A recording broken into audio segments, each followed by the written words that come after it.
अस्सलाम वालेकुम व्यूअर्स, आज आपके साथ शेयर करूंगी नान हथाई बनाने की बहुत ही यम्मी और क्रिस्पी रेसिपी जो आप बगैर ओवन के घर में इजीली तैयार कर सकते हैं।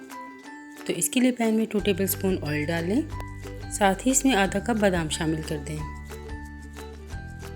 बादाम को मैं 2 मिनट के लिए रोस्ट करूंगी ताकि इसका कलर चेंज हो जाए और ये क्रिस्पी हो जाए। इसके लिए मैंने छोटे साइज़ के बादाम लिए हैं क्योंकि इस रेसिपी में छोटे साइज़ के बादाम इस्तेमाल होते हैं। अगर आपके पास बड़े साइज़ के बादाम हैं तो आप उन्हें भी 2 पीस में करके इस्तेमाल कर सकते हैं। तो बस अभी इन्हें ठंडा होने के लिए छोड़ दें। अब मैं एक बाउल में 1.5 कप मैदा जिसको मैंने छान लिया था वो ऐड करूँगी। साथ ही इसमें 1/4 कप बेसन डाल दें और इसे भी छान कर यूज़ करें।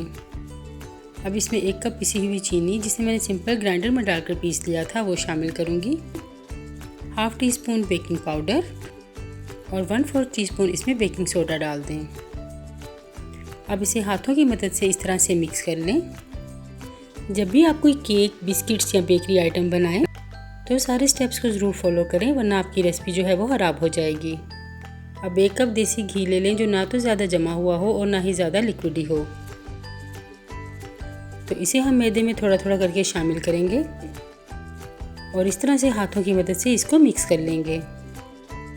एकदम से सारा घी हम इसमें ऐड नहीं करेंगे।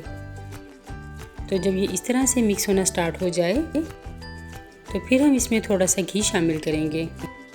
अभी भी मैं इसमें सारा घी ऐड नहीं करूँगी। इसी तरह हाथों से मिक्स करते हुए मैं इसकी एक सॉफ्ट डो तैयार कर लूँगी। इसमें हम पानी या दूध कुछ भी इस्तेमाल नहीं करेंगे बल्कि इसे घी से ही हम अच्छी तरह मिक्स करते रहेंगे ताकि हमारी सॉफ्ट डो तैयार हो जाए। तो ये देखिए कितनी ज़बरदस्त और सॉफ्ट डो हमारी तैयार हो चुकी है। फिर से इसको मिक्स करके एक डो की शेप कर लें। तो ये देखिए कितनी सॉफ्ट डो हमारी तैयार है और ये तकरीबन 1 टेबलस्पून घी बच गया है जिसे हम इसमें ऐड नहीं करेंगे। अब आप इसमें रोस्टेड बादाम डाल दें और इसे अच्छी तरह से मिक्स कर लें। बादाम की क्वांटिटी आप अपने टेस्ट या मर्ज़ी के मुताबिक कम या ज़्यादा भी कर सकते हैं।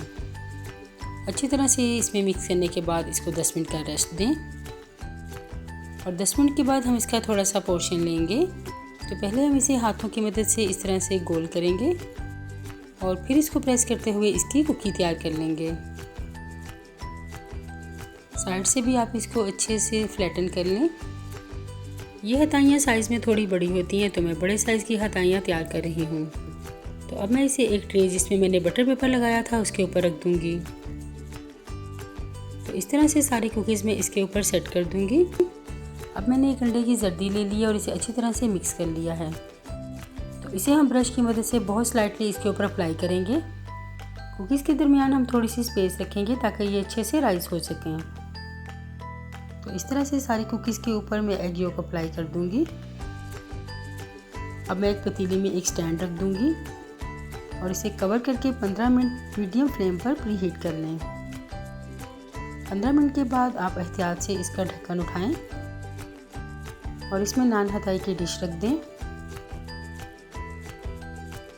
अब इसके ऊपर ढक्कन रखें और 25 मिनट के लिए इसको बिल्कुल लो फ्लेम पर कुक कर लें। ढक्कन पे आप रुमाल ज़रूर लगाएं, इससे आपकी कुकीज़ का बड़ा अच्छा सा कलर आएगा। तो 25 मिनट के बाद हम इसको चेक करेंगे। तो ये देखिए कितनी परफेक्ट नान हथाई हमारी तैयार हो चुकी है। अगर आपकी हथाइयों पे कलर ना आए तो आप इसको 5 मिनट के लिए मज़ीद हल्की आंच पे कुक कर लें। अभी आपकी नान हथाई बहुत सॉफ्ट होगी तो निकालने के बाद हम इसको कूलिंग रैक पर रखकर तकरीबन आधे घंटे का रेस्ट देंगे। तो हाफ आवर में ये देखिए कितनी ज़बरदस्त ये हार्ड हो चुकी हैं। तो आप इसको बनाकर ज़रूर ट्राई कीजिएगा और अगर रेसिपी पसंद आए तो इसे लाइक, शेयर, मेरे चैनल को सब्सक्राइब और बेल के बटन को प्रेस कर लें ताकि आने वाली हर वीडियो की नोटिफिकेशन आपको मिलती रहे। तो अब मैं इसे डिश आउट करूँगी। आप इन हथाइयों को ज़्यादा बनाकर इन्हें एयर टाइट जार में डालकर स्टोर भी कर सकते हैं। तो अब मैं आपको ये तोड़ कर दिखाती हूँ। तो ये देखिए कितनी क्रिस्पी नान हथाई हमारी तैयार है। तो अब आप इसको बनाकर एंजॉय करें और मैं आपको मिलती हूँ किसी नेक्स्ट रेसिपी के साथ। तब तक के लिए अल्लाह हाफिज़।